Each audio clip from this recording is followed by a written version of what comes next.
All right, starting off the second semester here, we are going to start in on Chapter 8. We're going to go a little bit out of order from our book, kind of talk about some different topics in a little bit different order, but still going to cover all the same things we would normally cover.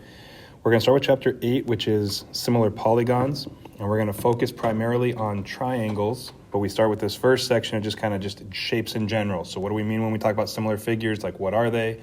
What are the special properties and characteristics? How do we use them to solve for missing sides and angles? So we start off with the definition. So similar figures are figures that have the same shape but not the same size. So they're going to look exactly the same. So if I look at the two figures, they look exactly the same. The only difference is one's bigger than the other. So the size is going to change based on the scale factor, which is something we're going to talk about here in a little bit. So characteristics. Two characteristics that go along with similar figures. If I tell you that two figures are similar, any corresponding angles will be congruent to one another. So any angles that should match up to one another, the two angles that look the same, are going to be congruent to one another. So angles are going to stay the same from one figure to the next, even though one picture is bigger than the other. Now the sides is where things get a little bit trickier. The sides of similar figures are what we call proportional. So they're not going to be the same. Like if we think about that, one picture is bigger than the other, which means the side lengths need to be different lengths. So what we mean with proportional is when we take one fraction and set it equal to another, like A over B is equal to C over D.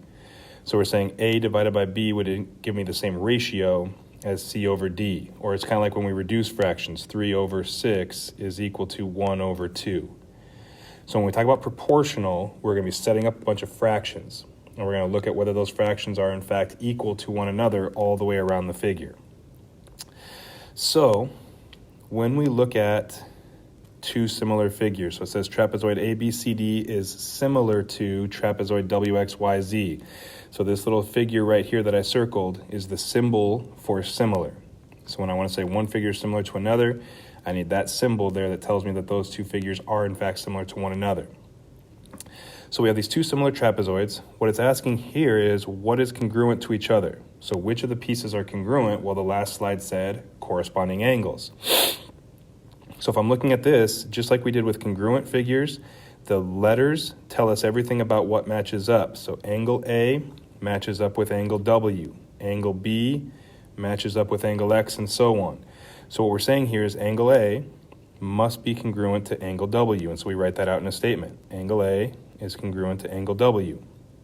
And then we work our way around the picture or using the statement up above to match things up. We said B matches up with X, for instance. So angle B must be congruent to angle X. And then we continue that all the way around. Angle C is congruent to angle Y, and angle D is congruent to angle Z.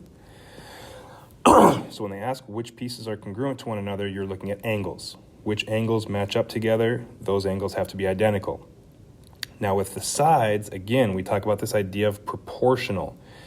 So when we talk about proportional, we're setting up fractions. We're not saying AB is equal to WX. So if we look at the lettering, AB were the first two letters matching up with WX, the first two letters over here. So this side AB matches up with this side WX. But we just talked about, since one figure is bigger than the other, line AB would be bigger than line WX. So I can't say AB and WX are the same. So we write a fraction. Now once we write our fractions, we're going to put AB over WX. We have to do two letters at a time to get the full length of the side. So AB over WX, that's my first ratio, so my first fraction. And then I work my way around the figure, so then I can put the next two letters, BC, together with XY. So this side right here, BC, with this side right here, XY. So I put BC over XY. I make sure to go the same direction every time. I went AB over WX, so I go BC over XY. And then I continue that process all the way around. CD over YZ, and then finally DA over ZW. So I just go around the figure and I just put one side over the top of the other. And what we're talking about then is each of these fractions must be equal to each other.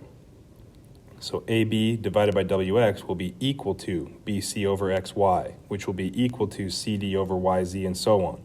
So if I were to actually divide out the side lengths, they're all going to be the same. Now this statement that I just wrote out here has a very specific name. It's called a statement of proportionality. And that's a term you're going to see a few times like on the homework and things like that. So it's something I just wanted to make sure we talk about here. But when it says write a statement of proportionality, you're just saying take the sides that match up and write them as one big long proportion. So AB over WX equals BC over XY equals CD over YZ. So when we talk about sides, they're not equal to each other. Like AB is not equal to WX. When we divide the sides, they're equal.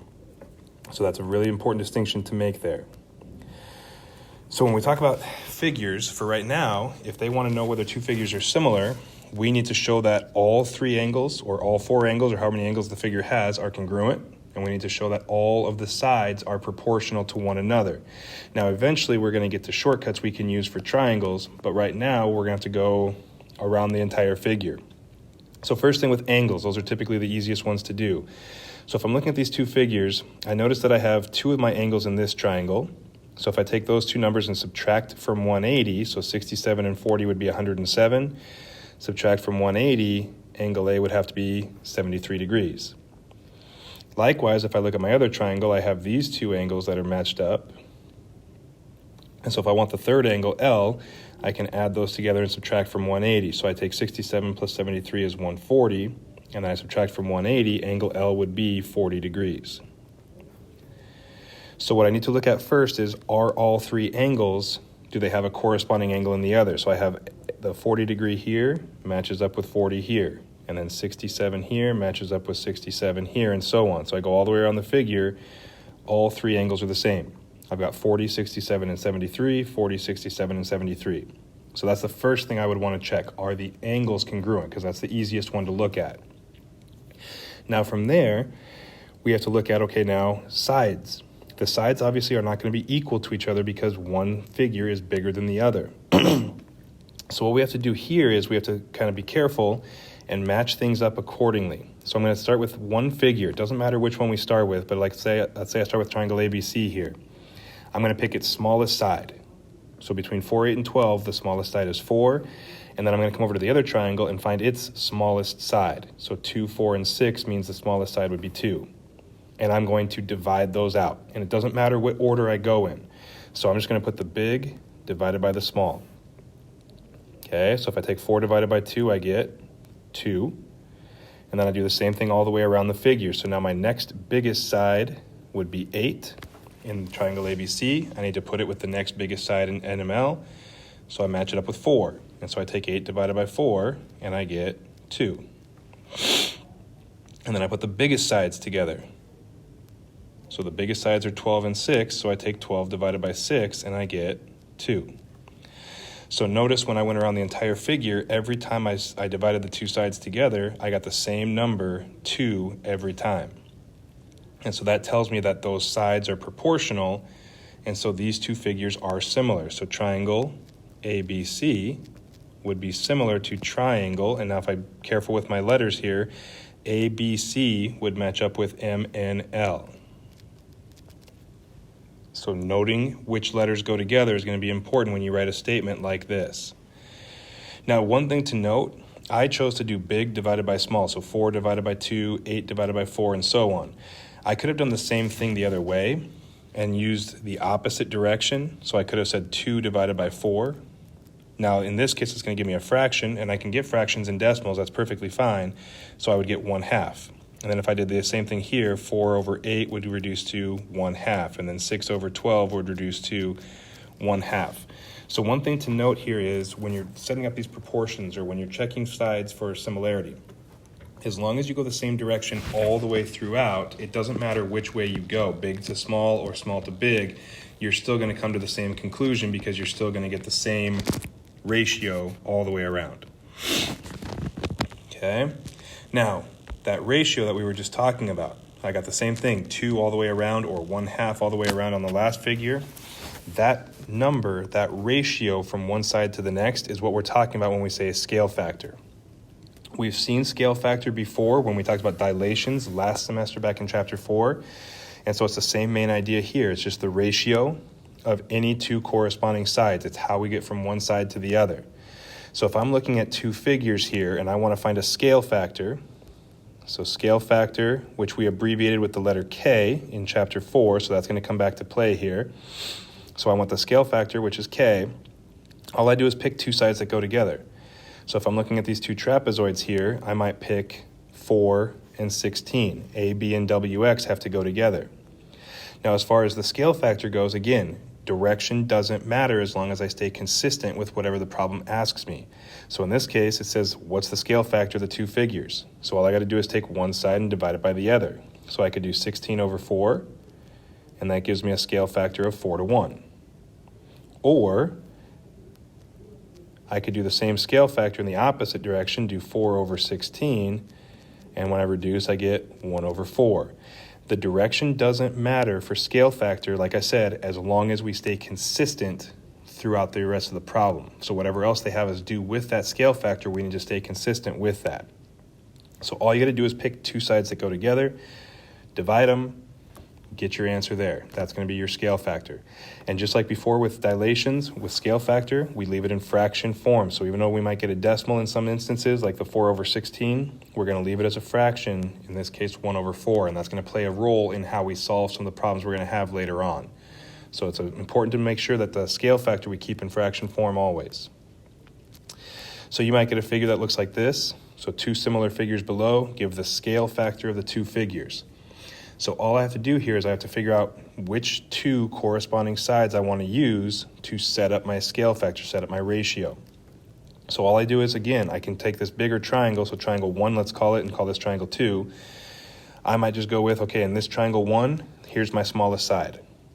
And so what I'm going to do is I'm going to take that and I'm going to match it up with the smallest side in triangle 2. And it doesn't matter what order we go in, but if I want my scale factor, I put 1 over the other. So 10 over 4, and then again, we leave it in fraction form and reduce it. So we divide both by 2, we get a scale factor of 5 over 2. Same thing with this type of problem, like maybe you wanted to choose two different pieces. So maybe you chose 6 and 20. Oops, that wouldn't work. Maybe you chose 6 and 15, sorry. So 6 was the middle side, 15 is the middle side, so I want to put those together. So if I do 6 and 15, again, I could go in the same direction as I did before, or I could go in the opposite direction and go 6 over 15, which is going to reduce down to 2 over 5. So we don't really care about the order. When we ask for scale factor, just give us two sides that go together and reduce the fraction down. But I do need to make sure that you match up the correct parts. So 4 would match with 10, 6 with 15, or I could even go 8 with 20 and then put them in any fraction. Okay, so that's calculating scale factor. Now, once we know how to calculate scale factor, two other things we need to know are how do the perimeters of two figures relate, and then here in a second we're going to talk about how do areas relate. Perimeters are pretty straightforward. If two polygons are similar, the ratio of their perimeters are going to be equal to their scale factor. So if you know what the scale factor is between two figures, the perimeters have to obey that same scale factor, so it has to follow that same ratio. So if we look at the two figures down below here, my scale factor for these two shapes, if I match up two corresponding sides, I can match up KL with PQ here. Again, order doesn't matter. So we go 10 over 15 if we want. We're just matching up corresponding sides. And so my scale factor, if I reduce this down, would be 2/3. Okay. Now, if that's my scale factor, the next thing I would want to know is what's the ratio of the perimeters. And we're going to abbreviate ratio of perimeters, just ROP. Just keep it real simple. So ratio of the perimeters is equal to the scale factor. So whatever our scale factor was, the ratio of perimeters is going to be the same thing, so 2 over 3. Okay, so perimeters should be pretty straightforward. Whatever your scale factor is, apply that to your perimeters, and you're going to get the same value either way. So scale factor, ratio, perimeters identical. Now, areas are a little bit more involved.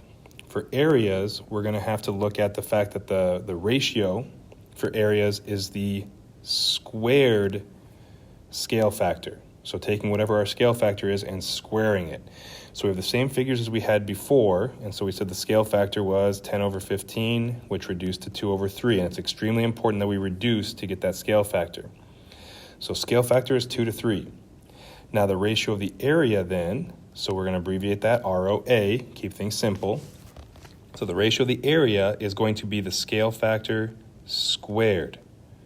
So I need to take this 2/3 and square it. Now as a fraction, when we square a fraction, that just means take the top and square it, and take the bottom and square it. So 2 squared would be 4, 3 squared would be 9. There's my ratio of areas. So scale factor, perimeter, and area all relate directly to one another. Scale factor and perimeter are the same. Scale factor and area are squared. So you have to square the scale factor to get your area, and so that's an important step that you need to make sure you remember on each of those types of problems. Now, as far as using scale factors, we're going to use scale factors to set up proportions that we want to solve. So we're going to talk about solving proportions here real quick, which you did back in Algebra 1. And so when we look at solving proportions, we use a process called cross-multiplying. And so when I look at a proportion, I've got 10 over 3 equals x over 7.5. So if I were to try to solve this proportion, I'm going to cross-multiply. I'm going to multiply across the diagonals. So I'm going to take 3 times x and get 3x. I'm going to take 10 times 7.5 and get 75. So I'm just multiplying along the diagonals. And now once I get 3x equals 75, I solve my equation. So I divide both sides by 3, x would equal 25. Or if we look at the next example, I take my cross multiplication, 9.6 times x, so I get 9.6x, is equal to, if I take 12 times 16, I get 192. And so now if I have this equation, I solve it by dividing by the 9.6. So 192 divided by 9.6 gives me a value of 20. And so there's my x. So with these types of problems, we're going to cross multiply and then solve the resulting equation. Now, one thing to note here, if we change that first example up just a little bit, let's say we had a x plus 1 over the 7.5. Now that changes things a little bit, so just real quick here, I wanted to make sure we talk about something. When I go to do the multiplication now, it's not just 3 times x. It's 3 times that whole x plus 1. So it's looking at like this. So 3 times all of x plus 1 equals 75. And so that means I'm going to have to distribute the 3. 3x plus 3 equals 75, and now I can solve my equation to get x. So something to think about when we're cross-multiplying here, these easy ones where it's just x, we just cross-multiply, divide, we got our answer. If there's a little more involved expression, like an x plus 1 or something like that, we have to remember to multiply everything when we cross-multiply. So 3 times x and 3 times 1. So that's going to be something to kind of keep in mind, and we'll show you as we get to those types of examples. Now, how do we use this idea then with similar figures? Well, similar figures are proportional, one fraction equal to another, which is exactly what we had in the last slide in terms of solving an equation. So if I look at examples like this first one here with the 2 triangles, it says set up an appropriate proportion to solve for x, then find the value of x. So the first thing we're going to do here is we're going to figure out, okay, which pieces of these triangles match up. So I've got this triangle here matching up with this triangle here. And so if I look closely, I can see that this 15 matches up with 18, and then corresponding 20 and x would go together. So what I need to do here is I need to establish a direction. It doesn't matter which direction I head in as long as I do the same thing both times. So if I do 15 over 18, I need to do 20 over x. So that's the biggest thing right now, is being able to set that up appropriately. So 15 matched with 18, so I divide them. 15 divided by 18, and then I go the same direction for the next one, 20 divided by x. So we're setting up a proportion, 15 over 18, that ratio has to equal 20 over x. If these are similar figures, the same scale factor has to apply. So now from here, I go ahead and cross multiply. So I take 15 times x and get 15x. I take 20 times 18 and get 360. and then I can divide by 15, x would equal 24. Okay. In the next example, so if we look at the second example here with the two trapezoids, or the two quadrilaterals here, well, as we're looking at this, basically what we have to do is we have to figure out, okay, I need to find x for sure. So if I look at x here, I'm going to match it up with its corresponding part, which over here would be 6. And then I need to find two other sides that I can match up accordingly. Now in this case, I have all the sides for both figures, so I can have my pick.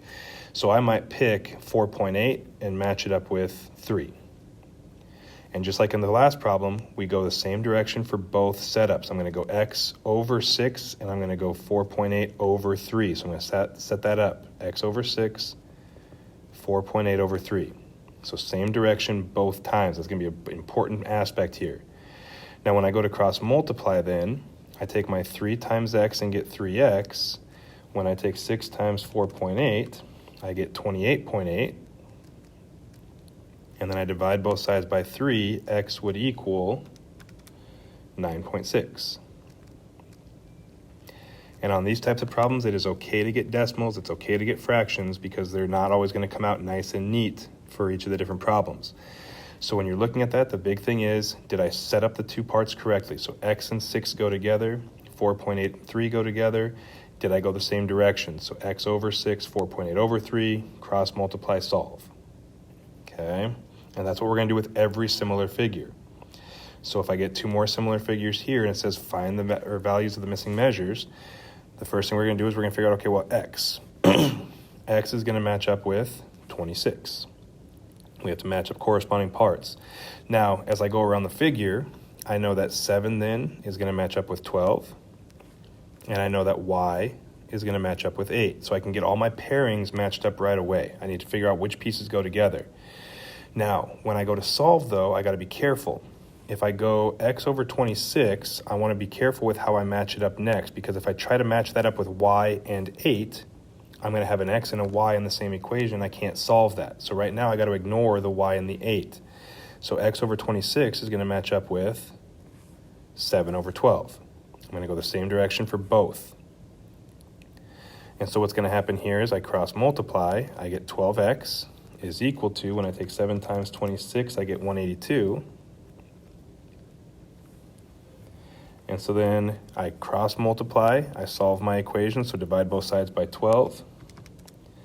And I get about 15.2. And again, decimals are okay here. So we're going to get 15.2 for x. Now, I still need to find y. So here's the thing I need to figure out here is y, we said went with 8. So I'm going to put y over 8.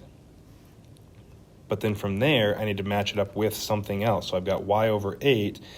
If I want two other sides that I know, I can use my 7 and 12 again. So I can reuse sides as long as I keep using them in the same direction as the previous setup. So I got y going to 8, 7 going to 12. And then we do the same thing as before. We cross multiply. So 12 times y is 12y, 8 times 7 is 56. And then if I take 56 divided by 12, y would equal about 4.7. So if you need to find multiple variables within a problem, you just need to take it step at a time. So x, what does it match up with? And then find two sides you have both values for. And then y, what does it match up with? And then two sides you have values for. And then cross multiply and solve. Same thing with perimeters and areas. So we talked about earlier, the ratio of the perimeter here is equal to the scale factor. So if I know what the scale factor is, I can just use it to solve the problem that I have. So scale factor means I need two sides that go together. So AB goes with WX. I'm going to get a scale factor of 16 over 4, which is 4 over 1. We always leave scale factors in fraction form. So even though 16 divided by 4 is 4, we leave it as 4 over 1. From here, that tells me that the ratio of the perimeters is 4 over 1. So basically, once I know the scale factor, I know my perimeter ratio.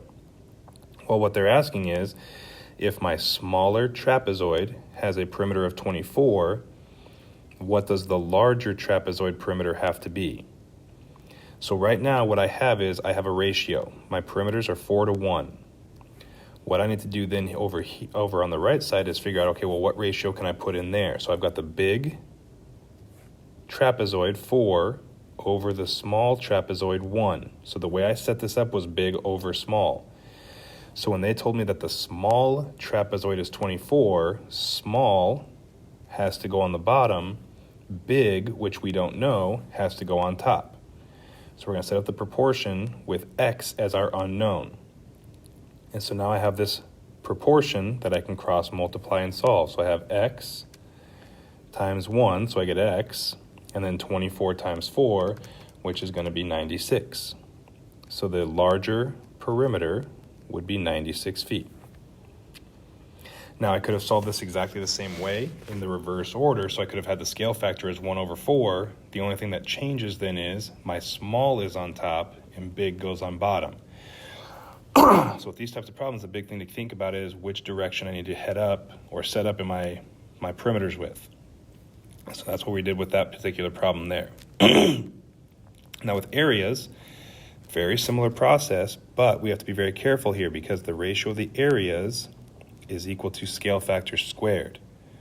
So we said in this last problem that the scale factor was 4 over 1, but for area, I need to square that. So I need to take 4 squared over 1 squared, which would be 16 over 1. So now when I look at this, I need to use the 16 over 1 to set up and solve my proportion. So I've got big 16 over small 1. When I look at the problem, it says the larger trapezoid is 36. So big was on top, small was on bottom. Large goes on top, 36. Small, we don't know, goes on bottom. That would be x. And then I go through and cross multiply. So 16x equals 36. And then if I take 36 divided by 16,